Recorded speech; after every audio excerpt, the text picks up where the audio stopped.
Hi guys, మా ఊరి పాలేటమ్మ తిరణాల చూసేద్దాం రండి. మా ఊరు అని వీడియోస్ పెడుతున్నాను కదా, ఎక్కడ అనుకుంటున్నారా? మా ఊరు సోమల దగ్గర నెల్లిమంద ఎగువపల్లి. ఇక్కడ ప్రతి ఏటా పాలేటమ్మ తిరణాల చాలా ఘనంగా చేస్తారు. చాలా అద్భుతంగా ఉంటుంది.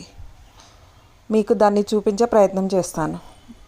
ఇంకా ఇక్కడ కనిపిస్తున్నవి చాందని బండ్లు అంటారు వీటిని. ఇవి ట్రాక్టర్కి చాలా అందంగా డెకరేషన్ చేసేసి చాలా బాగా తయారు చేసి మా ఊరి దగ్గర నుంచి గుడి వరకు ఇలా తీసుకెళ్తారన్నమాట. ఏదైనా మొక్కు ఉన్నవాళ్ళు ఇలా కడతారు.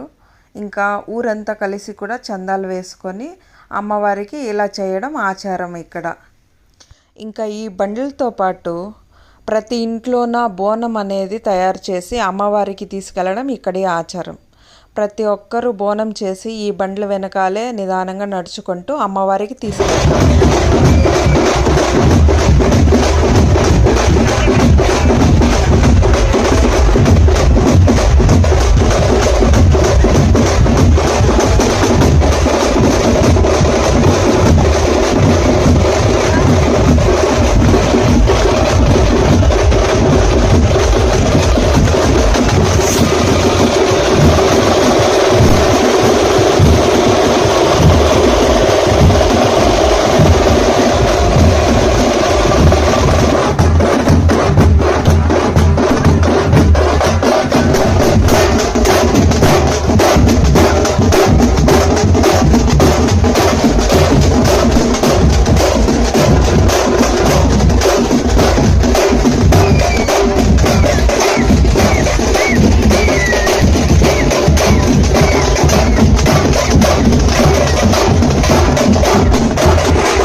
చూశారు కదా ఎంత కోలాహలంగా ఉందో. ఇలా సంతోషంగా బండ్ల దగ్గర ఆడుతూ పాడుతూ నైట్ బయలుదేరిన ఈ బండ్లు తెల్లవారే వరకు ఇలా వెళ్తూనే ఉంటాయన్నమాట గుడి దగ్గర వరకు. అంటే అంత దూరం ఉందని కాదు, అంత నిదానంగా ఆడుతూ పాడుతూ అమ్మవారి దగ్గరికి మార్నింగ్ తీసుకెళ్తారు. మార్నింగ్ తీసుకెళ్ళి అక్కడ గుడి చుట్టూ ప్రదక్షిణలు చేయించి ఆ తర్వాత మొక్కు తీర్చుకుంటారు. చెరువుగట్టు మీద ఇలా ఒకదాని తర్వాత ఒకటి వస్తుంటే ఎంత అందంగా కనిపిస్తున్నాయో. ఇంకా మార్నింగ్ గుడి దగ్గరికి వెళ్ళాము అమ్మవారిని ఒకసారి దర్శించుకుందామని. మొట్టమొదట మనము అమ్మవారి రక్షకులైన పోతలరాజుని దర్శించుకుందాం. ఈయనే పోతలరాజు. చూసారా ఎంత గంభీరంగా ఉన్నారో. అమ్మవారు అలా వెనక వస్తుంటే ముందుండి నడుస్తాడనమాట. ఈ పల్లకీలోనే ఇంతకుముందు తిరణాలు చేసినప్పుడు మా ఊరికి అమ్మవారిని తీసుకొచ్చేవారు. ఇప్పుడు కొద్దిగా మార్పులు చేశారు. ఇంకా గర్భగుడిలోని అమ్మవారు.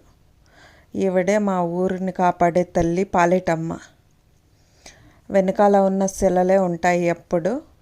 ఈ తిరణాల టైంలో మాత్రము అమ్మవారి విగ్రహాన్ని బయటికి ఇలా తీసుకొస్తారన్నమాట. చాలా చక్కగా ఉంటుంది. అసలు చూస్తుంటే రెండు కళ్ళు సరిపోవు. చాలా అందంగా ఉంటుంది మా ఊరి అమ్మవారు. ఇంకా మీరు కోరుకునే ధర్మబద్ధమైన ఏ కోరికనైనా నెరవేరుస్తుంది మా ఊరి గ్రామదేవత ఈ పాలేటమ్మ తల్లి. ఇంకా సాయంత్రం అయిపోయింది. మా ఊర్లోకి అమ్మవారు వచ్చేస్తుంది. అది చూడ్డానికి రెండు కన్నులు సరిపోవు. ఇంకా మీరే చూడండి.